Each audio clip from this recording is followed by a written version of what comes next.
സ്വപ്നങ്ങളെല്ലാം തകിടം മറിച്ചുകൊണ്ട് ജീവിതത്തിൽ അരങ്ങേറുന്ന പ്രതിസന്ധികളെ തരണം ചെയ്യുക എന്നത് പലപ്പോഴും വ്യക്തികൾക്ക് അസാധ്യമാണ്. ചിലർ അവിടെ അടിതെറ്റി വീഴും, മറ്റു ചിലർ ദൈവകരം പിടിച്ച് കരകയറും. അതിനിടയിലെ ജീവിത പ്രയാണം ദുർഘടവും നിർണായകവുമാണ്. ആ കാലത്തെക്കുറിച്ചുള്ള ഓർമ്മകളിലൂടെ സോയിമോൻ വീട്ടി നമ്മെ പങ്കുചേർക്കുന്നു. 2014 ഒക്ടോബർ മാസത്തിൽ ഞങ്ങൾ ഒരു മരിച്ചടക്കിന് പോയിട്ട് തിരിച്ചു വരുന്ന വഴി എനിക്ക് പനിയായി. അപ്പോൾ ഞങ്ങൾ പനി ഭയങ്കരമായിട്ട് കൂടിക്കഴിഞ്ഞപ്പം നേര്യമംഗലത്ത് ഒരു ആശുപത്രി കയറി മരുന്ന് വാങ്ങിച്ചു. അവിടെ നിന്ന് തിരിച്ചു പോന്നു. വീട്ടിൽ വന്നിട്ടും പനിക്ക് കുറവൊന്നുമില്ല. അങ്ങനെ പിറ്റേ ദിവസം വീണ്ടും പോയി വേറൊരു ഹോസ്പിറ്റലിൽ പോയി മരുന്ന് വാങ്ങിച്ചു. അവിടെ നിന്ന് 2 ദിവസം അവിടെ നിന്ന് മരുന്ന് വാങ്ങിച്ചു. അവിടെ നിന്നും കുറവൊന്നും വന്നില്ല. വീണ്ടും വേറെ അടുത്ത് പോയി. വീണ്ടും പനി കൂടിയതല്ലാതെ കുറവൊട്ടും ഉണ്ടായില്ല. അങ്ങനെ തിരിച്ച് ഞങ്ങൾ വന്നിട്ട് കോതമംഗലം മാർ ബസേലിയോസ് ഹോസ്പിറ്റലിലെത്തി. അവിടെ പോയി. അവിടെ ചെന്നപ്പോൾ എന്നെ അഡ്മിറ്റ് ചെയ്തു. ഭയങ്കര പനിയായിരുന്നു. 104 ഡിഗ്രി പനി ഉണ്ടായിരുന്നു. അപ്പോൾ അവിടെ അഡ്മിറ്റ് ചെയ്ത് കഴിഞ്ഞപ്പം ഡോക്ടർ നന്നായിട്ട് നോക്കി കഴിഞ്ഞപ്പോൾ ഡോക്ടർ പറഞ്ഞു, ബ്ലഡ് നോക്കിയിട്ട് അതിനകത്ത് കുഴപ്പങ്ങളൊന്നുമില്ല. എൻ്റെ യൂറിൻ ടെസ്റ്റ് ചെയ്തപ്പോൾ അതിൽ 15% ബ്ലഡുണ്ട്. എന്നതായതിൻ്റെ കാരണമെന്ന് മനസ്സിലാകുന്നില്ല. അങ്ങനെ ഒത്തിരി ടെസ്റ്റുകളൊക്കെ നടത്തി. എന്നിട്ടൊന്നും എന്താണ് ഇത്ര കടുത്ത പനി ഉണ്ടാകാൻ കാരണമെന്ന്, ഇത് മാറാത്ത എന്താണെന്നോ മനസ്സിലായില്ല. അവസാനം എന്നെ സ്കാൻ ചെയ്തു. സ്കാൻ ചെയ്തപ്പോൾ ഡോക്ടർ പറഞ്ഞു ലിവറിൽ ചെറിയ പ്രശ്നങ്ങളുണ്ട്, അതുകൊണ്ട് ഒരു എൻഡോസ്കോപ്പി ചെയ്യണം. അവിടെ സൗകര്യമില്ലാത്തതുകൊണ്ട് എന്നെ നേരെ വേറൊരു ഹോസ്പിറ്റലിൽ പോയി എൻഡോസ്കോപ്പി ചെയ്യാനായിട്ട് പറഞ്ഞു വിട്ടു. അപ്പോൾ അന്ന് തന്നെ ഡിസ്ചാർജ് ചെയ്തു. അപ്പോൾ എൻ്റെ ഒരു സുഹൃത്തുണ്ടായിരുന്നു. ആ സുഹൃത്തിൻ്റെ കൂടെ ഞാൻ തിരിച്ച് വീട്ടിലേക്ക് പോന്നു. അങ്ങനെ തിരിച്ച് വീട്ടിൽ വന്നു. എന്നിട്ട് അടുത്ത ദിവസം കൂത്താട്ടുകുളത്ത് പോയി ദേവമാതാ ഹോസ്പിറ്റലിൽ പോയി എൻഡോസ്കോപ്പി ചെയ്യാനായിട്ട് ചെന്നു. അവിടെ പോയി എൻഡോസ്കോപ്പി ചെയ്ത് കഴിഞ്ഞപ്പോൾ ഡോക്ടർ പറഞ്ഞു ഇതിന് കുഴപ്പമൊന്നുമില്ല, അത് ചിലപ്പം സ്കാനിങ്ങിൽ എന്തെങ്കിലും തെറ്റുപറ്റിയതായിരിക്കും, നമുക്ക് വേണമെങ്കിൽ ഒന്നും കൂടെ സ്കാൻ ചെയ്യാമെന്ന് പറഞ്ഞു. അങ്ങനെ വീണ്ടും എന്നെ സ്കാൻ ചെയ്തു. സ്കാൻ ചെയ്യാൻ തുടങ്ങിയപ്പോൾ തന്നെ ഡോക്ടർ പറഞ്ഞു അവർക്ക് തെറ്റൊന്നും പറ്റിയില്ല, ഇത് ലിവറിൽ 4 ട്യൂമറുകൾ കാണുന്നുണ്ട്, അതെന്താണെന്ന് കൃത്യമായിട്ട് അറിയണമെങ്കിൽ CT സ്കാൻ ചെയ്യണം, അതുപോലെ ഒരു കൊളോണോസ്കോപ്പിയും ചെയ്യണമെന്ന് പറഞ്ഞു. അങ്ങനെ അടുത്ത ദിവസം തന്നെ അവരെന്നെ കൊളോണോസ്കോപ്പി ചെയ്യാനായിട്ട് തയ്യാറായി. CT സ്കാൻ അതിന് മുമ്പ് ആദ്യം CT സ്കാൻ ചെയ്തു, അതിനുശേഷം കൊളോണോസ്കോപ്പി ചെയ്തു. CT സ്കാനിൻ്റെ റിപ്പോർട്ട് വരാൻ ഒരു ദിവസം താമസം ഉണ്ടായിരുന്നു. അപ്പോൾ പിറ്റേ ദിവസമാണ് എന്നെ കൊളോണോസ്കോപ്പി ചെയ്യുന്നത്. കൊളോണോസ്കോപ്പി ചെയ്ത് കഴിഞ്ഞപ്പം ഡോക്ടർ പറഞ്ഞു അതിലും കുഴപ്പമൊന്നുമില്ല, അപ്പോൾ എന്തായാലും CT സ്കാനിൻ്റെ റിപ്പോർട്ട് വരട്ടെ. CT സ്കാനിൻ്റെ റിപ്പോർട്ട് വന്നപ്പോൾ ഡോക്ടർ പറഞ്ഞു ഇത് ക്യാൻസറാണ്, പക്ഷേ തുടങ്ങിയിരിക്കുന്നത് ലിവറിലല്ല, വേറെ ഏതോ ഭാഗത്ത് തുടങ്ങി ലിവറിലെത്തിയതാണ്, അതുകൊണ്ട് വേറെ ടെസ്റ്റുകൾ നടത്തണമെന്ന് പറഞ്ഞ് എൻ്റെ തൈറോയ്ഡ് ടെസ്റ്റ് ചെയ്തു. തൈറോയ്ഡ് ടെസ്റ്റ് ചെയ്ത് കഴിഞ്ഞ് ബ്ലഡൊക്കെ എടുത്തു. അപ്പം പറഞ്ഞു ബ്ലഡിലൊന്നും കാണുന്നില്ല, പക്ഷേ അതിൻ്റെ ഒരു സ്കാനിങ് ഉണ്ട്, അത് ചെയ്യണമെന്ന് പറഞ്ഞ് എന്നെ കോട്ടയത്തേക്ക് പറഞ്ഞു വിട്ടു. കോട്ടയത്ത് പോയി SH ഹോസ്പിറ്റൽ അവിടെ ചെന്നു. അവിടെ നിന്ന് ഗ്യാസ്ട്രോഎൻട്രോളജി ഡോക്ടറെ കണ്ടു. ആദ്യം തൈറോയിഡിൻ്റെ ഡോക്ടറെ കണ്ടു. ആ ഡോക്ടർ പറഞ്ഞു തൈറോയ്ഡ് ടെസ്റ്റ് പരിശോധിച്ചിട്ട് പറഞ്ഞു ഇത് സ്കാൻ ചെയ്യേണ്ട ആവശ്യമില്ല, തൈറോയിഡിനല്ല കുഴപ്പമുണ്ടായിരിക്കുന്നത്, ശരിക്കും വേറെ ഏതോ ഭാഗത്തു നിന്നാണ് വന്നിരിക്കുന്നത്, അതുകൊണ്ട് വീണ്ടും എന്നെ ഗ്യാസ്ട്രോഎൻട്രോളജി ഡോക്ടറുടെ അടുത്തേക്ക് വിട്ടു. അവിടെ ചെന്ന ഡോക്ടർ എൻ്റെ ലിവറിൽ ഒരു ഇഞ്ചക്ഷൻ എടുത്തു. ഇഞ്ചക്ഷൻ കഴിഞ്ഞിട്ട് ഡോക്ടർ പറഞ്ഞു നേരെ അമല ഹോസ്പിറ്റലിലേക്കാണ് എന്നെ വിട്ടത്, തൃശ്ശൂർ. അവിടെ ചെന്നിട്ട് പെറ്റ് സ്കാൻ ചെയ്തിട്ട് വരാൻ പറഞ്ഞു. അപ്പം അപ്പോഴത്തേക്കും എല്ലാവരും എനിക്കൊണ്ട് ഒത്തിരി പ്രാർത്ഥനയൊക്കെ തുടങ്ങി. കാരണം ക്യാൻസർ ആണെന്നുള്ളൊരു കാര്യം അത്യാവശ്യം കുറച്ച് പേരോടൊക്കെ ഞാൻ പറഞ്ഞു അങ്ങനെ ഒരു സംശയമുണ്ട്, എന്താണിത് ചെയ്യേണ്ടതെന്ന് അറിയത്തില്ല എന്ന്. അപ്പോഴത്തേക്കും എല്ലാവരും എനിക്ക് വേണ്ടി പ്രാർത്ഥിക്കാൻ പള്ളിയിലും ഒക്കെ പ്രാർത്ഥിക്കാൻ തുടങ്ങി, സഹോദരങ്ങളെല്ലാം പ്രാർത്ഥിക്കാൻ തുടങ്ങി. എന്നാൽ എൻ്റെ വൈഫിനോടൊന്നും ഞാനത് പറഞ്ഞില്ല, ഇത്രയും ക്യാൻസർ ആണെന്നോ ഇത്രയും സീരിയസ് ആണെന്നോ പറഞ്ഞില്ല. ആശുപത്രി ചെന്ന് കണ്ടു കഴിഞ്ഞപ്പോൾ തന്നെ നമ്മുടെ ഒരു പ്രത്യേക ഒരു അവസ്ഥയാണ്. കാരണം വെച്ചാൽ ഈ ക്യാൻസർ രോഗികളുടെ വലിയ പടങ്ങളും വയറ്റിലെ വലിയ മുഴ അങ്ങനെയുള്ള ഭയങ്കര ഒരു അവസ്ഥയാണ് അവിടെ ചെന്ന് കാണുമ്പോൾ തന്നെ തോന്നുന്നത്. അവിടെ ചെന്ന് കഴിയുമ്പോൾ തന്നെ നമ്മൾ സ്വാഭാവികമായിട്ടും നമ്മളൊരു മനസ്സൊന്ന് ഇടിയുന്ന ഒരു പ്രത്യേക അവസ്ഥയാണ് അവിടെയുള്ളത്. അതിങ്ങനെല്ലാം ചെന്ന് പിന്നെ ഞാനും സോയുടെ അനിയനും കൂടെ പോയി ഈ ഡോക്ടറെ കാണുന്നു. ഡോക്ടർ അപ്പം ഈ വയറ്റിൻ്റെ അകത്ത് എന്തെല്ലാം ഇറക്കി പരിശോധന ഒക്കെ നടത്തിയിട്ടുള്ള ഇതാണ്. അപ്പോൾ അവിടുത്തെ അകത്ത് കാണുന്നതെല്ലാം ഈ ക്യാൻസറിൻ്റേതായ ലക്ഷണങ്ങളും സാധ്യതകളും എല്ലാമാണ് അപ്പം അവിടുന്ന് ആ ഡോക്ടർ പറയുന്നത്. അപ്പം പിന്നെ അതിൻ്റെ അടുത്ത പരീക്ഷ മറ്റായിട്ട് പിന്നെ മറ്റുള്ള ആശുപത്രികളിലേക്കൊക്കെ പോകണം എന്നൊരു അവസ്ഥയിൽ ആണ് ഡോക്ടർ പറഞ്ഞത്. അപ്പം അത് കേട്ട് കഴിഞ്ഞപ്പോൾ തന്നെ എല്ലാവർക്കും ഒരു ഭയങ്കര പേടിയും ഭയവും ഒക്കെ ആയി. അപ്പോൾ അതെങ്ങനെയാ വെച്ചാൽ അവിടുന്ന് ആശുപത്രിയിൽ നിന്ന് ഞങ്ങൾ പിന്നെ അന്ന് തന്നെ അവിടുന്ന് തിരിച്ചു പോരുകയാണ്. അവിടുന്ന് ഇറങ്ങിയപ്പം അവിടെ ഒരു യൂദാസ്ലിഹായുടെ ഒരു പള്ളിയുണ്ട്. അപ്പം യൂദാസ്ലിഹയുടെ പള്ളിയിൽ കയറി. അപ്പോൾ യൂദാസ്ലിഹയുടെ പള്ളി കണ്ടപ്പോൾ ഞാൻ പറഞ്ഞിടാ നമുക്ക് ഇവിടെ പോയി പ്രാർത്ഥിക്കണം. കാരണം യൂദാസ്ലിഹ എന്ന് പറയുമ്പോൾ യൂദാസ്ലിഹ ഞാൻ പ്രത്യേക മധ്യസ്ഥനായിട്ട് തിരഞ്ഞെടുക്കുന്ന ഒരാളാണ്. എൻ്റെ ജീവിതത്തിൽ പല ആവശ്യങ്ങളൊക്കെ ഞാൻ യൂദാസ്ലിഹയുടെ അടുത്ത് പോയി നൊവേനകൾ ചൊല്ലിയിട്ടുണ്ട്. ആ നൊവേനകളെല്ലാം ഒരു മാറ്റവും ഇല്ലാതെ കറക്റ്റ് നടക്കണം. അപ്പം ഞാൻ അന്ന് തൊട്ട് ഈശോയ്ക്ക് വേണ്ടിയിട്ട് യൂദാസ്ലിഹയുടെ നൊവേന എഴുതുന്നുണ്ട്. 5 വർഷമായി, ഇത്രയും കാലമായിട്ടും ഒരു ദിവസം പോലും മുടങ്ങാതെ ഞാൻ ആ നൊവേന ചെല്ലുന്നുണ്ട്. ഒരു പ്രത്യേക നടക്കുകയില്ലാത്ത ഏത് കാര്യങ്ങളും യൂദാസ്ലിഹയുടെ അടുത്ത് പോയി പ്രാർത്ഥിച്ചാൽ നടക്കുമെന്നൊരു വിശ്വാസം എനിക്കിപ്പോഴും ഉണ്ട്. അങ്ങനെ ഞാൻ അന്ന് തൊട്ട് അത് മുടങ്ങാതെ ചെല്ലുന്നുണ്ട്. അത് കഴിഞ്ഞ് പിന്നെ മറ്റ് ആശുപത്രികളിലേക്കൊക്കെ പോകണത്, പിന്നെ തിരുവനന്തപുരത്തേക്കും അവിടെ RCCയിലും ഇവിടെയൊക്കെ ചെന്ന ഒരു കാരണവശാലും ഈ രോഗം മാറൂല എന്നൊരു ഒരവസ്ഥയിലേക്ക് എല്ലാ ആൾക്കാരും പറഞ്ഞെങ്കിലും നമുക്ക് അതിൻ്റെ അകത്തൊരു അങ്ങനെ ഒരു മനസ്സിലെല്ലാവരുടെയും വിഷമമുണ്ടെങ്കിലും മാറുമെന്ന 100% ഉറച്ച് വിശ്വസിച്ചുകൊണ്ടാണ് അന്ന് തൊട്ട് ഞങ്ങൾ എല്ലാ വീടുകളിലും കഴിഞ്ഞത്. ഞാനും എൻ്റെ അനിയനും കൂടെയാണ് തൃശ്ശൂർ പോകുന്നത്. അവിടെ പോയി സ്കാൻ ചെയ്തിട്ട് തിരിച്ചു പോകുന്നത്. 2 ദിവസം കഴിഞ്ഞപ്പോൾ അതിൻ്റെ റിപ്പോർട്ട് വന്നു. അപ്പോൾ അനിയനാണ് പോയി റിപ്പോർട്ട് വാങ്ങിക്കുന്നത്. റിപ്പോർട്ടുമായിട്ട് അനിയൻ വന്നു, നേരെ ഡോക്ടറെ കാണിച്ചു.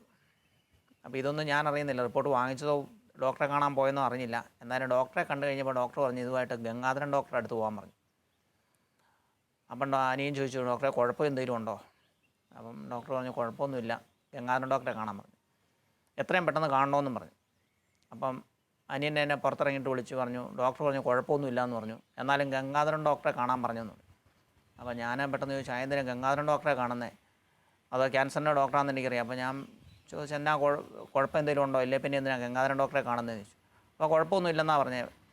അപ്പോൾ എനിക്ക് അത്രയും കൊണ്ട് വിശ്വാസം വന്നില്ല, കാരണം അവൻ എന്നെ സമാധാനിപ്പിക്കാൻ പറയുന്നതായിരിക്കും എന്നാണ് എനിക്ക് തോന്നിയത്. അപ്പം ഞാൻ പറഞ്ഞു ഞാനങ്ങനെ പോകുന്നില്ല, ഗംഗാധരൻ ഡോക്ടറെ കാണുന്നില്ല എന്ന്. എന്നിട്ട് എൻ്റെ ഒരു അടുത്ത പരിചയമുള്ള ഡോക്ടറുണ്ട്, എനിക്ക് ഏറ്റവും അടുപ്പമുള്ള ആളാണ്. എന്നെ എല്ലാ തരത്തിലും സഹായിക്കുകയും എല്ലാ കാര്യത്തിലും എന്നെ ഉപദേശിക്കുകയും എല്ലാം ചെയ്യുന്ന ആളാണ്. അപ്പോൾ ആ ഡോക്ടറോട് ഞാൻ എല്ലാ കാര്യങ്ങളും പറഞ്ഞിട്ടുണ്ട് നേരത്തെ. അതെല്ലാം വെച്ച് ഞാൻ പറഞ്ഞു ഈ റിപ്പോർട്ടെല്ലാം കൂടെ നീ ആ ഡോക്ടർക്ക് മെയിൽ ചെയ്യാൻ പറഞ്ഞു. അപ്പോൾ ഉടനെ തന്നെ മെയിൽ ചെയ്ത് കൊടുത്തു. എന്നിട്ട് ഞാൻ ഡോക്ടറെ വിളിച്ചു, ഡോക്ടറോട് പറഞ്ഞു ഇങ്ങനെ എൻ്റെ റിപ്പോർട്ടുകളെല്ലാം അയച്ചിട്ടുണ്ടെന്ന്. അന്നേരം എൻ്റെ പഴയ റിപ്പോർട്ടൊക്കെ കാണുമ്പോൾ എന്നെ ആശ്വസിപ്പിക്കുമായിരുന്നു ഡോക്ടർ, ഇത് കുഴപ്പമൊന്നുമില്ല നീ ധൈര്യമായിട്ടിരിക്കാനൊക്കെ പറഞ്ഞ് ആശ്വസിപ്പിക്കും. പക്ഷേ ഈ റിപ്പോർട്ട് വന്നപ്പോൾ ഡോക്ടർ പറഞ്ഞു ഇത് എനിക്ക് അത്രയും കൊണ്ട് മനസ്സിലാകുന്നില്ല, അതുകൊണ്ട് ഞാനിതെൻ്റെ സുഹൃത്ത് ബാംഗ്ലൂർ HCG ഹോസ്പിറ്റലുണ്ട്, ആ ഡോക്ടറിന് ഞാനിത് അയച്ചു കൊടുക്കാം, എന്നിട്ട് എന്താ പറയുന്നത് നോക്കാമെന്ന് പറഞ്ഞു. അപ്പോൾ അങ്ങനെ ചെയ്തു. അപ്പം ഇതെന്നാന്നൊന്നും എനിക്ക് മനസ്സിലായില്ല. അതിൽ എഴുതിയിരിക്കുന്ന ഇങ്ങനെ neuro endocrine tumour limb notes R noted എന്നൊക്കെ എഴുതിയിട്ടുണ്ട്. അപ്പോൾ അതൊന്നും കണ്ടിട്ട് എനിക്കൊന്നും പിടികിട്ടില്ല. അപ്പോൾ ഞാൻ എന്നിട്ട് അപ്പോൾ എനിക്ക് അത്ര അങ്ങോട്ട് ക്ഷീണം ഇല്ല, എന്നാൽ ഉണ്ട്, അങ്ങനെ ഇരിക്കുന്ന സമയമാണ്. അപ്പോൾ ഞാനിത് ആരെയും അറിയിക്കാതെ ഇരുന്നു. 2 ദിവസം കഴിഞ്ഞ് ഞാൻ ഡോക്ടറെ വിളിച്ചു. അത് ആരും കാണാതിരിക്കാൻ ഞാൻ പറമ്പിൽ പോയി നിന്നാണ് വിളിക്കുന്നത്. അപ്പം പറമ്പിൽ നിന്ന് വിളിക്കുന്നതുകൊണ്ട് ആരും കേൾക്കാതിരിക്കാൻ വേണ്ടിയാണ് പറമ്പിലോട്ട് പോയി. അപ്പം ഡോക്ടറെ വിളിച്ച് കഴിഞ്ഞപ്പം ഡോക്ടർ പറഞ്ഞു റിപ്പോർട്ട് കിട്ടി, റിപ്പോർട്ട് അനുസരിച്ച് നീ ക്യാൻസറിൻ്റെ 3ാമത്തെ സ്റ്റേജും കഴിഞ്ഞു എന്ന് പറഞ്ഞു. അത് കേട്ടതേ പിന്നെ എനിക്ക് എന്നാ ചെയ്യേണ്ടതെന്ന് അറിയത്തില്ല ഇപ്പോൾ. അപ്പം ഞാൻ ആദ്യം ചോദിച്ചു ഡോക്ടറെ ഗംഗാധരൻ ഡോക്ടറെ കാണാനാണ് പറഞ്ഞിരിക്കുന്നത്. അപ്പം ഡോക്ടർ പറഞ്ഞു നീ ഗംഗാധരൻ ഡോക്ടറെ ഇനി കാണണ്ടാന്ന്. അപ്പോൾ ഞാൻ ചോദിച്ചു പൈസ മുടക്കിയാൽ രക്ഷപ്പെടില്ല ഡോക്ടറെ എന്ന് ചോദിച്ചു. ഇല്ലയെന്ന് പറഞ്ഞു. ഞാൻ തളർന്ന് വീണാണോ ബോധം കിട്ടാൻ എന്നാന്ന് എനിക്കറിയത്തില്ല. ഞാൻ അപ്പോൾ എന്തായാലും താഴോട്ട് വീണു പോയി. അപ്പോൾ എൻ്റെ ഫോണും തെറിച്ചു പോയി, അവിടെ വീണു. പെട്ടെന്ന് ഞാൻ ചാടി എഴുന്നേറ്റ് അവിടെ മുട്ടയിൽ നിന്ന് വെച്ചാൽ കൈ രണ്ടും പൊക്കി പിടിച്ച് വെച്ചു, എൻ്റെ കർത്താവേ നീ എന്നെ തകർത്ത് കളഞ്ഞല്ലോ എന്ന് ഒറ്റ വിളിച്ചു. വിളിച്ചു കഴിഞ്ഞപ്പോൾ തന്നെ ഞാൻ ഓർത്ത് ആരെങ്കിലും കേൾക്കുമല്ലോ എന്നോർത്ത് വേഗം ചാടി എഴുന്നേറ്റു. എന്നിട്ട് നേരെ വീട്ടിലോട്ട് ഓടി. എന്നാ ചെയ്യേണ്ടതെന്ന് എനിക്കറിയത്തില്ല. അന്നേരത്തിന് എന്നെ വീട്ടിൽ നിന്ന് വീണ്ടും വിളിക്കുന്നുണ്ട് ആശുപത്രി പോകാനൊക്കെ പറഞ്ഞ്. ഞാൻ ഒന്നും ശ്രദ്ധിച്ചില്ല. ഞാൻ നേരെ വീട്ടിൽ പോയിട്ട് ഭാര്യയോട് പറഞ്ഞു നീ പറമ്പിലോട്ട് ചെല്ലാൻ പറഞ്ഞു. എൻ്റെ കണ്ണിലെന്തോ പോയി. അപ്പോൾ എൻ്റെ കണ്ണിൽ നിന്ന് കണ്ണുനീര് വന്നുകൊണ്ടിരിക്കും. അപ്പോൾ ഞാൻ പറഞ്ഞു നീ പറമ്പിലോട്ട് ചെല്ല്, എൻ്റെ കണ്ണിലെന്തോ പോയി, എന്നാ നോക്കട്ടെ, കുറച്ച് കഴിഞ്ഞ് വന്നേക്കാമെന്ന് പറഞ്ഞു. അങ്ങനെ അവളെ പറഞ്ഞ് പുറത്തോട്ട് വിട്ടിട്ട് ഞാൻ വീടിൻ്റെ വാതിലും ജനലും എല്ലാം അടച്ചു. എന്നിട്ട് അവിടെ മുട്ടയിൽ നിന്ന് കർത്താവിന് പിന്നെ കൈയും പിരിച്ച് നിന്ന് പ്രാർത്ഥിക്കാൻ തുടങ്ങി. കരഞ്ഞുകൊണ്ടാണ് പ്രാർത്ഥിക്കുന്നത്. എന്നാ പ്രാർത്ഥിക്കണമെന്ന് എനിക്കറിയത്തില്ല, ശരിക്കും എങ്ങനെ പ്രാർത്ഥിക്കണമെന്നൊന്നും അറിയത്തില്ല. ഞാൻ അവിടെ നിന്ന് കരയാൻ തുടങ്ങി. കർത്താവെ എന്നെ രക്ഷിക്കണേ, എന്നെ രക്ഷപ്പെടുത്തണേ, എന്നെ നീ ഇടവഴിയിൽ നിന്ന് വിളിച്ചുകൊണ്ട് പോകണോ എന്നൊക്കെ ചോദിച്ച് ഞാൻ അങ്ങനെ കരയാൻ തുടങ്ങി. അങ്ങനെ കരഞ്ഞുകൊണ്ടിരിക്കുമ്പം എന്നെ വീണ്ടും വീട്ടിൽ നിന്ന് വിളിക്കാൻ തുടങ്ങി. അപ്പം പറഞ്ഞു നമുക്ക് എത്രയും വേഗം ഡോക്ടറെ കാണാൻ പോകണമെന്ന് പറഞ്ഞു. അപ്പോൾ ഞാൻ പറഞ്ഞു ഞാനൊരു കാരണവശാലും ഡോക്ടറെ കാണാൻ വരികയില്ല. ഡോക്ടറെ കാണാൻ പോയാൽ അവരെൻ്റെ പൈസ മുഴുവൻ തീർന്നു പോകും, എൻ്റെ മക്കൾ പട്ടിണിയാൽ ഞാൻ മരിച്ചും പോകും. അതുകൊണ്ട് ഞാൻ ഒരു കാരണവശാലും വരികയില്ല, ഏതെങ്കിലും ഗവൺമെൻറ് ആശുപത്രി പോകാമെന്ന്. അപ്പോൾ അവർ എത്ര നിർബന്ധിച്ചിട്ടും ഞാൻ തയ്യാറായില്ല. അന്നേരം അവർ പറഞ്ഞു നമുക്ക് അങ്ങനെ ഉണ്ടെങ്കിൽ RCC പോകാമെന്ന്. RCC പോകാമെന്ന് കേട്ടപ്പോൾ എനിക്കെന്തോ ഒരു ചെറിയ പ്രതീക്ഷയുണ്ടായി. എങ്ങനെയെങ്ങാനും രക്ഷപ്പെട്ടാലോ എന്നോർത്ത് പോകാൻ തയ്യാറായി. ഉടൻ തന്നെ ഒരുങ്ങി ആശുപത്രി പോകാൻ ഇറങ്ങി. അങ്ങനെ നേരെ തിരുവനന്തപുരത്ത് പോയി RCC പോയി ഡോക്ടറെ കണ്ടു. എൻ്റെ റിപ്പോർട്ടുകളെല്ലാം പരിശോധിച്ചു. ഡോക്ടർ പറഞ്ഞത് ക്യാൻസർ തന്നെയാണ്, നമുക്ക് എന്തായാലും ഒരു ബയോപ്സി എടുക്കണമെന്ന് പറഞ്ഞു. അങ്ങനെ ബയോപ്സി എടുക്കാൻ പോകാൻ സമയത്ത് ഡോക്ടറോട് ഞാൻ ചോദിച്ചു, ഡോക്ടറെ ഇത് ക്യാൻസർ ആണെന്ന് എത്ര ശതമാനം വിശ്വസിക്കാമെന്ന് ചോദിച്ചു. അപ്പോൾ ഡോക്ടർ പറഞ്ഞു 90% വിശ്വസിക്കാമെന്ന് പറഞ്ഞു. അപ്പോൾ ഞാൻ ഒത്തിരി പ്രതീക്ഷയോടെ ചോദിക്കുന്നത്, ഇത് 10% ഇല്ലെന്ന് വിശ്വസിക്കാൻ വരെയെന്ന് ചോദിച്ചു. അപ്പോൾ ഡോക്ടർ പറഞ്ഞു, അത് ആ മിഷനറിക്ക് എന്തെങ്കിലും തകരാറുണ്ടെങ്കിൽ അതില്ലെന്ന് വിശ്വസിക്കാമെന്ന്. അപ്പോൾ എനിക്ക് പൂർണ്ണമായിട്ടും ബോധ്യമായി എൻ്റെ കാര്യം തീർന്നതാണ്. ഞാൻ അങ്ങനെയാണ് ചിന്തിച്ചുകൊണ്ടിരുന്നത് ആദ്യം തൊട്ടേ. കാരണം അതിന് ശേഷം ഞങ്ങൾ കുറച്ച് ഡോക്ടർമാർക്ക് ഈ റിപ്പോർട്ടുകളൊക്കെ കൊടുത്തു. ഇതുമായിട്ട് അറിയാവുന്നവരോടെല്ലാം ചോദിച്ചു. അപ്പം കൊടുക്കുന്ന ഓരോ ഡോക്ടർമാരും പറയും ഇത് നമ്മുടെ കയ്യിൽ നിന്ന് പോയതാണ്, ഇനി നമുക്കൊന്നും ചെയ്യാനില്ല, മുകളിലിരിക്കുന്നവൻ എന്തെങ്കിലും ചെയ്താൽ ആയി, അത്രയേ ഉള്ളൂ അവർക്ക് പറയാൻ. ആദ്യമായിട്ട് പറയുന്നത്, പാപ്പ എനിക്ക് ഒരു പനി വന്നിട്ട് പോകുന്നില്ല, ഒരാശുപത്രിയിൽ പോയി, അവർ പറഞ്ഞു ഇവിടെ പറ്റുന്നില്ല, വേറെ ആശുപത്രി പറഞ്ഞു. അത് കഴിഞ്ഞ് അടിമാലി അടുത്ത ആശുപത്രിയിൽ പോയി. അപ്പോൾ അവിടെ ചെന്നിട്ട് അവർ പറഞ്ഞു അടുത്ത വേറൊരു സ്ഥലം പറഞ്ഞു. അങ്ങനെ കൂത്താട്ടുകുളം പോയി. അപ്പോൾ 3 സ്ഥലത്തായി. വീണ്ടും അവരിടുന്ന പരിശോധനയൊക്കെ തുടങ്ങി. അത് കഴിഞ്ഞ് രണ്ടാമതും പറഞ്ഞു അത്ര നല്ല പനിയാൻ തോന്നുന്നില്ല. വീണ്ടും കോട്ടയത്തെ കാരിദാസിൽ കയറി. അവിടുന്ന് റിസൾട്ട് കൊടുത്തു. അവർ നോക്കിയിട്ട് അവരിങ്ങനെ ഒരു ക്യാൻസറിൻ്റെ ലക്ഷണമൊക്കെ പറഞ്ഞു. അത് കഴിഞ്ഞ് വീണ്ടും വന്ന് എനിക്ക് പരിചയമുള്ള, ഞാൻ ജോലി ചെയ്യുന്ന സ്ഥലത്ത് ഒരു ബന്ധപ്പെട്ടൊരു ഡോക്ടറുണ്ട് കോട്ടയം മെഡിക്കൽ സെൻ്ററിൽ. അപ്പോൾ ആ ഡോക്ടറെ അടുത്ത് കയറി കണ്ടപ്പോൾ ഡോക്ടർ പറഞ്ഞു ഈ സ്ഥലത്ത് ഞാൻ നോക്കേണ്ടതല്ല, കാരിത്താസി എന്നൊരു ഡോക്ടർ വരും, ആ ഡോക്ടറാണ് നോക്കേണ്ടത് എന്ന്. അത് കഴിഞ്ഞൊരു ഇഞ്ചക്ഷൻ എടുത്തു. അവിടെ മരുന്ന് കുത്തിയെടുത്ത് കഴിഞ്ഞപ്പോൾ അവർ പറഞ്ഞു, ആ ഡോക്ടർ എന്നെ രണ്ടാമത് വിളിച്ചു. അതിൻ്റെ പരിശോധനയൊക്കെ നോക്കിക്കൊണ്ട് രണ്ടാമത് ചെല്ലുമ്പോൾ ഡോക്ടറെ കയറി കാണുമ്പോൾ ഡോക്ടർ വിളിച്ച് പറഞ്ഞു, ഇത് ചെറിയ കാര്യമല്ലല്ലോ, പിള്ളേർക്കൊക്കെ എന്നാ പ്രായമുണ്ട് എന്ന് പറഞ്ഞു. പിള്ളേർക്ക് എന്നാ പ്രായമുണ്ട്, നമ്മൾ ഇത് ഇച്ചിരി കടന്ന സ്റ്റേജാണ്, ഇത് എവിടുന്നാണ് ഇതിൻ്റെ തുടക്കമൊന്നും അറിയത്തില്ല, രോഗമൊന്നും പറയുന്നില്ല, തുടക്കം എവിടുന്നാന്ന് കണ്ടുപിടിക്കണം. ഇപ്പോൾ കല്ലല്ല നമ്മൾ കാണുന്നത്. ഇനിയിപ്പോൾ ഒരു ബയോപ്സി നോക്കിയിട്ട് തീർത്ത് തീരുമാനം പറയാം. അത് കഴിഞ്ഞപ്പോൾ ഞാൻ വീട്ടിൽ വന്ന് പറഞ്ഞു, ഇത് ചെറിയ കാര്യമല്ല, സോയുടെ അസുഖം തീരെ നമ്മൾ ഉദ്ദേശിക്കുന്നിടത്തൊന്നും അല്ല കാര്യങ്ങൾ, ഡോക്ടർമാർക്ക് വലിയ താല്പര്യമില്ലാത്ത രീതി സംസാരിച്ചു. ഉടനെ ഞങ്ങൾ പിന്നെ 100 കുടുംബമുണ്ട് ഞങ്ങൾ. അപ്പം ഞങ്ങളെല്ലാവരും 7:30 കൊന്തയെല്ലാം തുടങ്ങി ഇതിനു വേണ്ടി. അത് ഏതാണ്ട് ഒരു മാസം 1.5 മാസം നടത്തി. അതിനിടയ്ക്ക് ഉള്ള ആശുപത്രികൾ മുഴുവൻ കയറുന്നുണ്ട്. കയറുന്ന ആശുപത്രിക്കാരെല്ലാം ഒരു നല്ല അഭിപ്രായം തരുന്നില്ല. അപ്പോൾ ഒരു ഡോക്ടർ പറഞ്ഞു, ഇത് ഇങ്ങനെ ലിവറിൽ എത്തിക്കഴിഞ്ഞാൽ 6 മാസം മാക്സിമമാണ്, അതിനുള്ളിൽ മരിച്ചു പോകും. അപ്പം ഞാൻ കണക്കൂട്ടി, എൻ്റെ ആയുസ്സൊക്കെ ഞാൻ കണക്കൂട്ടാൻ തുടങ്ങി. അപ്പം തന്നെ പിന്നെ ചികിത്സയ്ക്ക് പോകുന്നതിൽ കൂടുതൽ ഞാൻ എൻ്റെ ആയുസിൻ്റെ നീളമാണ് എണ്ണിക്കൊണ്ടിരുന്നത്. 2014 ഒക്ടോബർ മാസത്തിലാണ് എനിക്ക് തുടങ്ങുന്നത്. അങ്ങനെ ചികിത്സിച്ച് 2014 ഡിസംബർ വരെയായി RCCയിലായി. RCC ചികിത്സിച്ചുകൊണ്ടിരുന്നു. ബയോപ്സി എടുക്കുമ്പോൾ ഓരോ പ്രാവശ്യവും ഡോക്ടർമാർ പറയും ബയോപ്സി കിട്ടുന്നില്ല. 3 പ്രാവശ്യം എടുത്തു. 3ാമത്തെ പ്രാവശ്യം എടുത്തു കഴിഞ്ഞപ്പോൾ ഡോക്ടർ പറഞ്ഞു, ഈ പ്രാവശ്യം കിട്ടിയില്ല, നിങ്ങളുടെ ട്യൂമറിലേക്ക് കുത്തുമ്പോൾ ആ ട്യൂമറിൽ നിന്ന് തെന്നി പോവുക. അപ്പം ഞാൻ പറഞ്ഞു, ഡോക്ടറെ ഇനി എടുക്കാൻ പറ്റത്തില്ല എന്ന്. അത്രമാത്രം വേദനയാണ്, സഹിക്കാൻ പറ്റാതെ വേദന വന്നു കഴിയുമ്പോൾ ഞാൻ പറഞ്ഞു ഇനി എടുക്കാൻ പറ്റത്തില്ല എന്ന്. അപ്പോൾ ഞങ്ങളിങ്ങനെ ബയോപ്സി എടുക്കാനായിട്ട് 1 പ്രാവശ്യം ഇറങ്ങിപ്പോകുമ്പം എനിക്ക് തന്ന ഡേറ്റ് ഒരു 15 ദിവസം താമസിച്ചാണ് തന്നിരിക്കുന്നത്. അപ്പോൾ ഡോക്ടറിനോട് പറഞ്ഞു എത്രയും പെട്ടെന്ന് ബയോപ്സി എടുക്കണമെന്നാണ് പറഞ്ഞത്. അപ്പോൾ ഞാനിത് ചെന്ന് കഴിഞ്ഞപ്പോൾ 15 ദിവസം കഴിഞ്ഞാൽ ഡേറ്റ് കിട്ടി. അപ്പോൾ അനിയൻ പറഞ്ഞു, 2 അനിയന്മാർ എൻ്റെ കൂടെ ഉണ്ടായിരുന്നപ്പോൾ അനിയന്മാർ പറഞ്ഞു, നമുക്ക് 15 ദിവസം കഴിഞ്ഞാലോ നമുക്ക് ഡോക്ടറോട് ഒന്നുകൂടി ചോദിച്ചാലോ എന്ന്.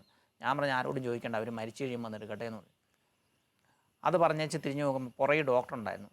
ഡോക്ടർ പറഞ്ഞു, ഞാൻ അതിന് മുകളിൽ എഴുതിയിട്ടുണ്ട്, ഇത് എത്രയും പെട്ടെന്ന് ചെയ്യണമെന്ന് എഴുതിയിട്ടുണ്ടല്ലോ, അത് ഞാൻ ശരിയാക്കി തരാമെന്ന് പറഞ്ഞു. വേഗം ഡോക്ടർ എന്നെ വിളിച്ചുകൊണ്ട് പോയി.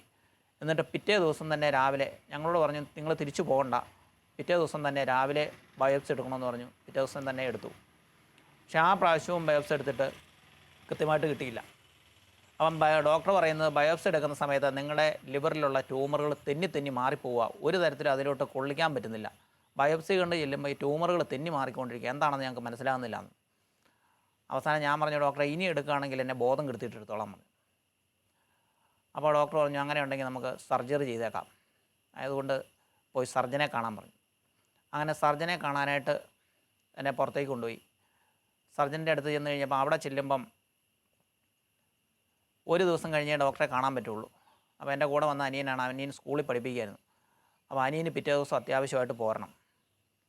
അപ്പോൾ ഞാൻ ഒറ്റയ്ക്ക് വേണം അവിടെ നിൽക്കാൻ, ഞങ്ങൾ 2 പേരും തന്നെയുള്ള ആ പ്രാവശ്യം. അപ്പോൾ ഞാൻ പറഞ്ഞു, അനിയനോട് പറഞ്ഞു നീ പോയിക്കോ, ഞാൻ ഡോക്ടറെ കണ്ട് അടുത്ത ഡേറ്റ് വാങ്ങിച്ചിട്ട് പോന്നാൽ മതി, വേറെ ഒന്നും ചെയ്യാനില്ല. അപ്പോൾ അനിയൻ പിറ്റേ ദിവസം രാവിലെ തന്നെ തിരിച്ചു പോന്നു. ഞാൻ അന്ന് ഡോക്ടറെ കാണാനായിട്ട് അവിടെ നിന്നു. അവിടെ നിന്ന് 10 മണിയായപ്പം ഡോക്ടറെ കണ്ടു. അപ്പോൾ എൻ്റെ റിപ്പോർട്ടും ഒക്കെ എടുത്ത് ഡോക്ടർ ഒന്ന് നോക്കിയിട്ട് എന്നോട് പറഞ്ഞു അവിടെ ഇരിക്കാൻ പറഞ്ഞു. എന്നിട്ട് പുറത്തേക്ക് പോയി. അതുമായിട്ട് ഡോക്ടർ പോയി മെഡിക്കൽ ബോർഡിൽ എൻ്റെ എല്ലാ റിപ്പോർട്ടുകളും കൊണ്ട് കൊടുത്തു. എന്നിട്ട് അരമണിക്കൂർ കഴിഞ്ഞ് ഡോക്ടർ തിരിച്ചു വന്നിട്ട് പറഞ്ഞു, നിങ്ങളുടെ റിപ്പോർട്ടെല്ലാം മെഡിക്കൽ ബോർഡിൽ നോക്കിക്കൊണ്ടിരിക്കുകയാണ്, എന്താ ചെയ്യേണ്ടതെന്ന് അത് കഴിഞ്ഞ് പറയാമെന്ന് പറഞ്ഞു. എന്നിട്ട് എന്നോട് പുറത്തിരുന്നോളാൻ പറഞ്ഞു. അങ്ങനെ രാവിലെ തൊട്ട് വൈകുന്നോളം വരെ ഞാൻ അവിടെ ഇരുന്നു. 3:30 ആയപ്പോഴാണ് പിന്നെ എന്നെ ഡോക്ടർ വിളിക്കുന്നത്. 3:30 ആയപ്പോഴത്തേക്കും എൻ്റെ റിപ്പോർട്ടെല്ലാം തിരിച്ചു കൊണ്ടുവന്നു. അപ്പോൾ ഡോക്ടർ എന്നെ തിരിച്ച് വിളിച്ചിട്ട് പറഞ്ഞു, നിങ്ങളുടെ റിപ്പോർട്ടെല്ലാം മെഡിക്കൽ ബോർഡിൽ വീണ്ടും നോക്കി, പക്ഷേ അവർ പറയുന്നത് ഇനി ഒന്നും ചെയ്യാൻ പറ്റുന്ന അവസ്ഥയല്ല നിങ്ങളുടേത്, ലിവർ കംപ്ലീറ്റ് തീർന്നുപോയി, അതിലിനി ഒരു സൂചി പോലും കുത്താൻ പറ്റത്തില്ല, ബയോപ്സി എടുക്കുകയോ സർജറി ചെയ്താൽ ആൾ മരിച്ചു പോകും, അതുകൊണ്ട് ഇപ്പം ഞങ്ങൾക്ക് ഇനി ഒന്നും ചെയ്യാനില്ല, നിങ്ങൾ നേരെ വീട്ടിലേക്ക് പോയിക്കോളാൻ പറഞ്ഞു. ഈ രോഗത്തിൻ്റെ ഭാഗമായിട്ട് തിരുവനന്തപുരത്ത് RCCയിൽ പല ടെസ്റ്റുകൾക്കായി പോയി. അപ്പം അവിടുത്തെ ഡോക്ടർ പറഞ്ഞു, പരിശോധനയ്ക്ക് ശേഷം ഡോക്ടർ പറഞ്ഞു ഇതിന് ചികിത്സയില്ല, ഇതിൻ്റെ രോഗത്തിൻ്റെ സ്റ്റേജ് 4ാമത്തെ സ്റ്റേജായി, അപ്പം ഇങ്ങോട്ട് ചികിത്സയ്ക്ക് നിങ്ങൾക്ക് വരണ്ട, വേദനയൊക്കെ കൂടുമ്പോൾ നിങ്ങളുടെ അടുത്ത് എവിടെയെങ്കിലും ആശുപത്രിയിൽ നിന്ന് മരുന്ന് വാങ്ങിച്ചോളാനാണ് പറഞ്ഞത്. അപ്പം ഞാൻ തീരുമാനിച്ചു, എൻ്റെ കാര്യം കഴിഞ്ഞത് എനിക്ക് പൂർണ്ണമായിട്ട് ഉറപ്പായി. അപ്പം തന്നെ ഞാനൊന്നും മിണ്ടാതെ അവിടെ നിന്ന് പുറത്തിറങ്ങി. അപ്പം ഡോക്ടർ പറഞ്ഞു, ഇതിൻ്റെ എവിടെയെല്ലാം ശരീരത്തുണ്ടെന്നറിയാനൊരു സ്കാനിങ്ങും കൂടെ ഉണ്ട്, അത് ഡോട്ടാപെറ്റ് സ്കാൻ എന്നാണ് പറയുന്നത്, അത് വേണമെങ്കിൽ ഒന്ന് ചെയ്ത് നോക്കാമെന്ന് പറഞ്ഞു. അപ്പോൾ ഡോക്ടർ പറഞ്ഞു, അത് ഇവിടെ ഇല്ല, ബാംഗ്ലൂർ പോകണം അത് ചെയ്യണമെങ്കിൽ, അതും കൂടെ ഒന്ന് ചെയ്ത് നോക്കാൻ പറഞ്ഞു. ഞാൻ പറഞ്ഞു, ഇനി എന്തിനാണ് ഡോക്ടറെ ചെയ്യുന്നതെന്ന് ചോദിച്ചു. എന്തായാലും ഒന്ന് ചെയ്ത് നോക്കാൻ പറഞ്ഞു എന്ന് പറഞ്ഞ് ഡോക്ടർ ഒരു എഴുത്തെഴുതി തന്നു. ഞാനത് മേടിച്ച് പോക്കറ്റിട്ടുണ്ട് തിരിച്ചു പോന്നു. അപ്പോൾ ഞാൻ അവിടെ നിന്ന് ആശുപത്രിയിൽ നിന്ന് ഇറങ്ങിയപ്പോഴേ തീരുമാനിച്ചു, എന്തായാലും ഇനി ഒരിടത്തും പോയിട്ട് രക്ഷയൊന്നുമില്ലയെന്ന് എനിക്ക് ഉറപ്പായി. അപ്പം മരിക്കുന്നതിന് മുമ്പേ നന്നായിട്ടൊന്ന് കുമ്പസാരിച്ചൊന്ന് ഒരുങ്ങിയിട്ട് വേണം മരിക്കാൻ. ആ ഒരു തീരുമാനം എടുത്തുകൊണ്ടാണ് ഞാൻ ആശുപത്രിയിൽ നിന്ന് ഇറങ്ങുന്നത് തന്നെ. എൻ്റെ ചേട്ടൻ്റെ മകനാണ് സോയി തോമസ്. അവന് ക്യാൻസറാണെന്ന് അവൻ്റെ അനിയന്മാർ രണ്ടുകൂടെ ആണ് എൻ്റെ അടുത്ത് വന്ന് പറയുന്നത്. അപ്പോൾ ഞങ്ങൾക്ക് ഭയങ്കര ബുദ്ധിമുട്ടായിപ്പോയി ഇത് കേട്ടപ്പോൾ. പല ആശുപത്രിയിൽ കൊണ്ടുപോയിരുന്നൊക്കെ ക്യാൻസറാണെന്നുള്ളത് തന്നെയാണ് സ്ഥിരീകരിച്ച് പറഞ്ഞത്. അപ്പോൾ ഞങ്ങൾക്ക് പ്രാർത്ഥനയല്ലാതെ വേറൊരു മാർഗ്ഗവുമില്ല. അവനിവിടെ വന്ന് ഞങ്ങളോട് ഈ വിവരം പറയുമ്പം തീരെ ഒരു തകർന്ന അവസ്ഥയിലായിരുന്നു അവൻ്റെ സംസാരത്തിൽ നിന്ന് എനിക്ക് മനസ്സിലായ. കുഞ്ഞുങ്ങളെയൊക്കെ ഉത്തരവാദിത്തപ്പെട്ടവരെ ഏൽപ്പിച്ചിട്ട് പിന്മാറുന്ന ഒരു രീതിയിലേക്ക് അവൻ്റെ സംസാരം മാറിയിരുന്നു. അപ്പം ഞങ്ങൾ നോക്കിയിട്ട് വേറെ ഒരു മാർഗ്ഗവും കാണുന്നില്ല. ഞങ്ങൾ ഇവൻ മെഡിക്കൽ ട്രസ്റ്റ് ഹോസ്പിറ്റലിൽ നിന്ന് കിട്ടിയ സ്കാനിങ് റിപ്പോർട്ട് ഇവിടെ കൊണ്ട് എൻ്റെ കൈ തന്നേച്ചിട്ട് പറഞ്ഞു, ആൻറ്റി പിന്നെ ഇത് അവിടെ നിന്ന് കിട്ടിയ സ്കാനിങ് റിപ്പോർട്ടാണെന്ന് പറഞ്ഞു. ഞാൻ ആ സ്കാനിങ് റിപ്പോർട്ട് അവൻ്റെ വീട്ടിലേക്ക് കൊണ്ടുപോകാൻ സമ്മതിച്ചു. ഞാൻ ഇവിടെ മേടിച്ച് കുരിശ് വരയ്ക്കുന്ന മുറി വെച്ച് ഞാനും എൻ്റെ അനിയൻ്റെ പയ്യനും അന്നേരം ഇവിടെ ഉണ്ടായിരുന്നുള്ളൂ. ഞങ്ങൾ പറഞ്ഞു, മോനെ നമുക്ക് പ്രാർത്ഥിക്കാം, ഞങ്ങൾക്ക് വേണ്ടി പ്രാർത്ഥിക്കാമെന്ന് പറഞ്ഞു. ഞങ്ങൾ ആ 41 ദിവസം കലണ്ടറിൽ ഡേറ്റ് ടിക്ക് ചെയ്ത് ഞങ്ങൾ 40 ദിവസം ഉപവാസം എടുത്ത് പ്രാർത്ഥിച്ചു. പിന്നെ വടക്കേ ഫാമിലിയിൽ 11 മക്കളുണ്ട്. ആ 11 മക്കളുടെ വീട്ടിലും വിളിച്ച് പറഞ്ഞ് അവരുടെ മക്കളും എല്ലാവരും ഒരുപോലെ പ്രാർത്ഥിച്ച് ഒരു ഡേറ്റ് തീരുമാനിച്ച് ആ ഒരു ദിവസം ഞങ്ങളെല്ലാവരും അവരവൻ്റെ ഇടവകയിൽ സംസാരിച്ച് കുർബാന കഴിക്കൊണ്ട് ഇതിനു വേണ്ടി പ്രാർത്ഥിച്ചു. RCCയിൽ നിന്ന് പുറത്തിറങ്ങി കിട്ടിയൊരു ബസ്സിന് കയറി ഞാൻ നേരെ റെയിൽവേ സ്റ്റേഷനിലെത്തി. അവിടെ വന്ന് ടിക്കറ്റൊക്കെ എടുത്തു, റിസർവേഷൻ ടിക്കറ്റാണ് എടുത്തത്. എന്നിട്ട് പുറത്തിറങ്ങി അവിടെ പോയി ഒരു ഹോട്ടലിൽ കയറി ഭക്ഷണം കഴിക്കാനായിട്ട് കയറി. ഭക്ഷണം കഴിക്കാൻ ഓർഡർ കൊടുത്തേച്ച് അവിടെ ഇരുന്നു. അന്നേരത്തേക്കും എൻ്റെ ഓപ്പോസിറ്റ് സീറ്റിലേക്ക് കുറച്ച് പെൺകുട്ടികൾ വന്നിരുന്നു. എൻ്റെ മോളുടെ പ്രായമുള്ള അതേ പിള്ളേർ. അവരെ കണ്ടു കഴിഞ്ഞപ്പോഴത്തേനും എൻ്റെ വിശപ്പൊക്കെ പോയി. കാരണം എൻ്റെ ചിന്ത ഞാൻ ഒരു 2-3 മാസം കൊണ്ട് മരിച്ചു പോകും. പിന്നെ എൻ്റെ മക്കളുടെ അവസ്ഥ എന്തായിരിക്കും? ഇവരിപ്പോൾ നല്ല സന്തോഷത്തോടെ ഇരിക്കുന്നു, പക്ഷേ അവരെന്താകും? അങ്ങനെയുള്ള ചിന്ത വന്നു. എനിക്ക് കൊണ്ടുവച്ച ഭക്ഷണം കഴിക്കാൻ പറ്റിയില്ല. ഞാൻ നേരെ അവിടെ നിന്ന് എഴുന്നേറ്റ് എൻ്റെ കണ്ണിൽ നിന്ന് കണ്ണുനീര് ഒഴുകി ഭക്ഷണത്തിലോട്ട് വീണപ്പോൾ ഞാൻ അവിടെ നിന്ന് എഴുന്നേറ്റു.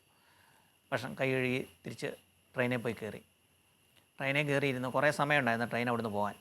അപ്പോൾ ഞാൻ കുറേ നേരം ഒരു സീറ്റായിരുന്നു. അപ്പോൾ ഞാൻ എവിടെ ഇരിക്കേണ്ടതെന്ന് നോക്കിയല്ല കയറിയിരുന്നത്. അപ്പോൾ ഞാൻ പെട്ടെന്ന് എൻ്റെ ടിക്കറ്റ് എടുത്ത് നോക്കി. ടിക്കറ്റ് നോക്കിയപ്പോൾ ഞാൻ അവിടെ അല്ല ഇരിക്കേണ്ടത്, വേറെ ഏതൊരു ബോഗിയിലാണ് പോകേണ്ടത്. അപ്പോൾ ഞാൻ ആ നമ്പർ തപ്പി നടന്നു. ട്രെയിനിൻ്റെ മുന്നത്തോട്ട് പുറകെ വരെ 2 പ്രാവശ്യം നടന്നു, എന്നിട്ടും ആ നമ്പർ കണ്ടില്ല. അപ്പോൾ ഞാനിങ്ങനെ നോക്കി നിന്ന സമയത്ത് ഒരു TTR വന്ന് ട്രെയിനിലോട്ട് കയറി. അപ്പോൾ ഞാൻ അദ്ദേഹത്തോട് ചോദിക്കാം എന്ന് ഓർത്തുകൊണ്ട് നേരെ ടിക്കറ്റുമായിട്ട് ഞാൻ അവിടെ ചെന്ന് TTR കയറി ബോഗിയിൽ പോയി കയറി. അത് കൊടുത്തു കഴിഞ്ഞപ്പോൾ അദ്ദേഹം പറഞ്ഞു, ഈ ടിക്കറ്റുമായിട്ട് എവിടെയാണ് ഇരിക്കേണ്ടതെന്ന് ഞാൻ ചോദിച്ചു. അപ്പം പറഞ്ഞു, ഇത് ലോക്കലിലേ കയറാൻ പറ്റത്തുള്ളൂ. അപ്പം ഞാൻ പറഞ്ഞു, ഇത് റിസർവേഷൻ ടിക്കറ്റാണ് ഞാൻ എടുത്തത്. അപ്പോൾ പിന്നെ എങ്ങനെ ഞാൻ ലോക്കലിൽ കയറി, ഞാൻ RCCയിൽ നിന്ന് വരുന്നതാണ്, ഇങ്ങനെ പ്രശ്നങ്ങളുണ്ട് എന്നൊക്കെ പറഞ്ഞു. അപ്പോൾ അദ്ദേഹം പറഞ്ഞു, ഒരു കാര്യം ചെയ്യുക, ആ ടിക്കറ്റ് എടുത്ത് അദ്ദേഹം ടിക്ക് ചെയ്ത് തന്നിട്ട് എന്നോട് പറഞ്ഞു, അവിടെ ഇരുന്നു, കുഴപ്പമില്ല, ആരെയും ചോദിച്ചാൽ അത് കാണിച്ചാൽ മതി എന്ന് പറഞ്ഞ് എന്നെ അവിടെ ഇരുത്തി. അപ്പം ഞാൻ ഇരിക്കുന്ന സീറ്റിൻ്റെ ഓപ്പോസിറ്റ് സൈഡിൽ ഒരു സഹോദരി ഇരിപ്പുണ്ടായിരുന്നു. അപ്പോൾ ആ സഹോദരി എന്നെ ശ്രദ്ധിച്ചുകൊണ്ടിരുന്നു. എന്താ എൻ്റെ കയ്യിൽ വലിയ ഫയലൊക്കെ ഉണ്ട്, ഹോസ്പിറ്റലിലെ ഫയലും ഒക്കെ കണ്ടുകൊണ്ടായിരിക്കാം എന്നെ ശ്രദ്ധിച്ചുകൊണ്ടിരുന്നു. അപ്പോൾ ഞാൻ ആ ഫയലൊക്കെ അവിടെ വെച്ചിട്ട് ഡോക്ടറെ വിളിച്ചു. ഡോക്ടറോട് ഞാൻ പറഞ്ഞു, ഡോക്ടറെ എന്നെ RCC എന്ന് പറഞ്ഞു വിട്ടു, ഇനി അവർക്കൊന്നും ചെയ്യാനില്ലെന്നാണ് പറഞ്ഞത്. പിന്നെ ഒരു ഡോട്ടാപെറ്റ് സ്കാൻ എന്ന് പറഞ്ഞ സ്കാനിങ് എഴുതി തന്നിട്ടുണ്ട്, അത് ബാംഗ്ലൂരേ ഉള്ളൂ, അതെവിടെയാണെന്ന് എനിക്കറിയത്തില്ലെന്നൊക്കെ പറഞ്ഞു കഴിയുമ്പോൾ ഡോക്ടർ പറഞ്ഞു അത് കുഴപ്പമില്ല, അത് HCG ഹോസ്പിറ്റലാണ്, അവിടെയാണ് ഡോക്ടറിൻ്റെ സുഹൃത്ത് വർക്ക് ചെയ്യുന്നത്, നീ പോകാനുള്ള തയ്യാറെടുപ്പ് നടത്തിക്കോ, ബാക്കി ഞാൻ ചെയ്തോളാം എന്ന് പറഞ്ഞു. അപ്പം ഞാൻ പറഞ്ഞു ശരിയെന്ന് പറഞ്ഞു. അങ്ങനെ ഫോൺ വെച്ച് കഴിഞ്ഞപ്പോഴേ ഈ സഹോദരി എന്നോട് ചോദിച്ചു, ആർക്കാ അസുഖം, അസുഖത്തിൻ്റെ കാര്യമൊക്കെ പറഞ്ഞല്ലോ എന്ന്. അപ്പോൾ ഞാൻ പറഞ്ഞു എനിക്ക് തന്നെയാണ് അസുഖം. എന്നാ അസുഖം എന്ന് ചോദിച്ചു. ഞാൻ പറഞ്ഞു ഡോക്ടർമാർ പറയുന്നത് ക്യാൻസർ ആണെന്നാണെന്ന് പറഞ്ഞു. പെട്ടെന്ന് അവർ പറഞ്ഞു ഈ ഫയലൊന്നും അല്ല, അത് പറയുന്ന നല്ല കാര്യമെന്ന് പറഞ്ഞു. അപ്പോൾ എനിക്ക് ശരിക്കും പറഞ്ഞാൽ അന്നേരം ഒരു ചിരിയാവുന്നു, ഇവരെന്താ ഈ പറയുന്നത്. അന്നേരം അവർ പറഞ്ഞു ദൈവം അറിയാതെ ഒന്നും സംഭവിക്കില്ല, നിങ്ങൾ അഭിഷേകാഗ്നി ധ്യാനം കൂടിയിട്ടുണ്ടോ എന്ന് ചോദിച്ചു. ഞാൻ പറഞ്ഞു ഇല്ലയെന്ന്. അപ്പോൾ എന്നോട് പറഞ്ഞു ഒരു അഭിഷേകാഗ്നി ധ്യാനം കൂടണമെന്ന്. ഞാൻ പറഞ്ഞു ഞാൻ വേറൊരു ധ്യാനം കൂടാനാണ് തീരുമാനിച്ചിരിക്കുന്നത്, അഭിഷേകാഗ്നി സമയം കിട്ടിയാലാന്ന്. എന്താണെന്ന് ചോദിച്ചു. ഞാൻ പറഞ്ഞു എൻ്റെ അവസ്ഥ ഇങ്ങനെയാണ്, 3 മാസത്തിനുള്ളിൽ ഞാൻ ജീവിച്ചിരിക്കുകയല്ല, അപ്പോൾ അതിന് മുമ്പ് എനിക്ക് എവിടെയെങ്കിലും ഒരു ധ്യാനം കൂടണം, അതേ ഉള്ളതെന്ന്. അപ്പോൾ അവർ പറഞ്ഞു അവിടെ ആ മാസം തിരുവനന്തപുരത്ത് അഭിഷേകാഗ്നി കൺവെൻഷൻ നടക്കുന്നുണ്ട്, വട്ടായച്ചൻ നയിക്കുന്നത്, ഞാൻ അതിൽ പങ്കെടുക്കാൻ പോകുന്നുണ്ട്, അവിടെ പോകുമ്പം ഞാൻ നിങ്ങൾക്ക് വേണ്ടി പ്രാർത്ഥിക്കാം, എൻ്റെ സുഹൃത്തുക്കളോടും പറയാമെന്ന് പറഞ്ഞു. ശരിയെന്ന് പറഞ്ഞു. എന്നിട്ട് എന്നോട് ചോദിച്ചു ഞാൻ നിങ്ങൾക്ക് വേണ്ടി ഒന്ന് പ്രാർത്ഥിക്കട്ടെ എന്ന് ചോദിച്ചു. പ്രാർത്ഥിച്ചോളാൻ പറഞ്ഞു. കുറച്ച് നേരം അവർ ജപമാലയെടുത്ത് പ്രാർത്ഥിച്ചു. അത് കഴിഞ്ഞിട്ട് ബാഗിനകത്ത് നിന്ന് ചെറിയ ബൈബിൾ എടുത്ത് വായിക്കാൻ തുടങ്ങി. കുറച്ച് നേരം അതും വായിച്ചു. എന്നിട്ട് അവരെന്തൊക്കെയോ എന്നോട് പറഞ്ഞു, എന്നതാണെന്ന് ശരിക്കും എനിക്കറിയത്തില്ല. ഞാനിങ്ങനെ ആകെ വിഷമിച്ച് എപ്പോഴാണ് മരിക്കുന്നത് ചിന്തിച്ചിരിക്കുന്നത്. എന്നോട് അവർ പറഞ്ഞത് ദൈവം അറിയാതെ ഒന്നും സംഭവിക്കുകയില്ല, ദൈവമാണ് നിന്നെ നയിക്കുന്നത്, നിന്നെ ദൈവം രക്ഷിക്കുമെന്നൊക്കെ പറഞ്ഞു. ഇവർ ഒത്തിരി കാര്യങ്ങൾ പറഞ്ഞു. എന്താണെന്ന് അറിയത്തില്ല. അവർ മാവേലിക്കരയാണ് ഇറങ്ങിപ്പോയത്. അവിടെ വന്നപ്പോഴത്തേക്ക് എൻ്റെ മനസ്സിലെ ടെൻഷൻ എല്ലാം പോയി, ഞാൻ വളരെ ഫ്രീ ആയി. അവരിറങ്ങി പോയി കഴിഞ്ഞപ്പോൾ അവരെന്നോട് പറഞ്ഞു എൻ്റെ ഫോൺ നമ്പറൊക്കെ വാങ്ങിച്ചുകൊണ്ടാണ് പോയത്. എന്നിട്ട് എനിക്കും തന്നു, പോയി ഡോട്ടാപെറ്റ് സ്കാൻ ചെയ്തിട്ട് എന്നെ വിളിക്കണം, അത് കഴിയുമ്പോൾ എന്താ പറയുന്നത് നോക്കാമെന്ന് പറഞ്ഞ് അവരെന്നെ പറഞ്ഞു. എന്നിട്ട് എന്നോട് പറഞ്ഞു ഇത് ദൈവത്തിൻ്റെ ഒരു ഇടപെടലാണ്, തീർച്ചയായിട്ടും നിനക്കുണ്ടാകും, ഇത് നിന്നെ ഒരു സാക്ഷിയാക്കാൻ വേണ്ടി കർത്താവ് നിനക്ക് തന്നിരിക്കുന്ന സഹനമാണെന്നൊക്കെ പറഞ്ഞു. ഞാൻ ഒട്ടും വിശ്വസിച്ചില്ല. പക്ഷേ അവർ പോയി കഴിഞ്ഞപ്പോഴത്തെ എനിക്ക് വലിയ സന്തോഷം എൻ്റെ മനസ്സിലുണ്ടായി. ഒരു ടെൻഷനില്ലാതെ ഞാൻ തിരിച്ച് വീട്ടിലേക്ക് പോന്നു. വീട്ടിൽ ചെന്ന് കഴിഞ്ഞപ്പം വീട്ടിൽ അത്യാവശ്യം പാപ്പന്മാരോടൊക്കെ ഞാനത് പറഞ്ഞു, ഇങ്ങനെ ഇനി അവർക്കൊന്നും ചെയ്യാനില്ലെന്നൊക്കെ കാര്യങ്ങൾ പറഞ്ഞു. എന്നാലും ഞാൻ ആരോടും തീർത്തങ്ങ് പറഞ്ഞില്ല, ഇനി രക്ഷയൊന്നും ഇല്ലാന്നൊന്നും. എന്നോട് ഇവർ വിവരമൊന്നും പറയുന്നില്ല. ഞാനിങ്ങനെ അസുഖമെന്നുള്ള ഇവർ പറയുന്ന കേട്ട് ഇരിക്കുന്നു. ഞാനന്ന് മുതൽക്ക് ഇങ്ങനെ പ്രാർത്ഥിക്കുന്നുണ്ടായിരുന്നു. പിന്നെ എൻ്റെ ഇളയ മകൾ കന്യാസ്ത്രീയാണ്, അവരുടെ മഠങ്ങളിലെല്ലാം ഇങ്ങനെ പ്രാർത്ഥന നടത്തുന്നുണ്ടായിരുന്നു. എല്ലാ മഠങ്ങളിലും ഒരു പറഞ്ഞ് പ്രാർത്ഥിക്കുന്നുണ്ടായിരുന്നു. പ്രാർത്ഥനയെല്ലാം കഴിഞ്ഞ് പിന്നെ ഓരോ പ്രാവശ്യം വരുമ്പോൾ ഇങ്ങനെ പറയും, പിന്നെ അവർ പരിശോധിച്ചുകൊണ്ടിരിക്കുകയാണ്, കുഴപ്പമില്ലെന്ന് ഞങ്ങളോട് പറഞ്ഞുകൊണ്ടിരിക്കുന്നത്. രാത്രിയിൽ രൂപത്തിന് പിന്നെ തിരിയും കത്തിച്ച് വെച്ച് മുട്ടയിൽ നിന്ന് പ്രാർത്ഥിക്കും. കൊച്ചാണെങ്കിൽ എന്നാൽ 5ാം ക്ലാസ്സിൽ പഠിക്കുന്നവനാണ്. അവൻ മുട്ടയിൽ നിന്ന് ഉറങ്ങുമായിരുന്നു പറഞ്ഞു, ഉറങ്ങി താഴെ വീഴും, എന്നാലും വീണ്ടും എഴുന്നേറ്റ് നിന്ന് പ്രാർത്ഥിക്കും. തിരുവനന്തപുരത്ത് ഒരു ആശുപത്രിയിൽ പോകുന്നു എന്ന് മാത്രമേ പറയാറുള്ളായിരുന്നു. യാതനയ്ക്ക് ഓരോ സംശയങ്ങൾ ഇങ്ങനെ ഞങ്ങളോട് ചോദിക്കുക, എവിടെയാണ് പോകുന്നത്. അനിയന്മാർ വന്നു കഴിഞ്ഞപ്പോൾ പറഞ്ഞു ഇത് പനിയൊന്നും അല്ല ചേച്ചി, അസുഖം കുറച്ച് കൂടിയതാണെന്ന് പറഞ്ഞു. തനിക്കത് ഗൗരവമായ ക്യാൻസർ രോഗത്തിൻ്റെ ലക്ഷണങ്ങളുണ്ട് എന്ന് പറയുകയും വളരെ സങ്കടത്തോടെ സംസാരിക്കുകയും ചെയ്തു. ദൈവമേ നീ ഈ 3 പേരെ എന്നെ ഏൽപ്പിച്ചിരിക്കുന്നത്, ഇവരെ ഞാൻ നിന്നെ തിരിച്ച് ഏൽപ്പിക്കുക, നീ ആർക്കാണെ കൊടുത്തു, ആരെയാണെ ഏൽപ്പിച്ചു എന്നെല്ലാം പറഞ്ഞ് കരഞ്ഞുകൊണ്ട് ഉറക്കെ കരഞ്ഞ് പ്രാർത്ഥിക്കാൻ തുടങ്ങി.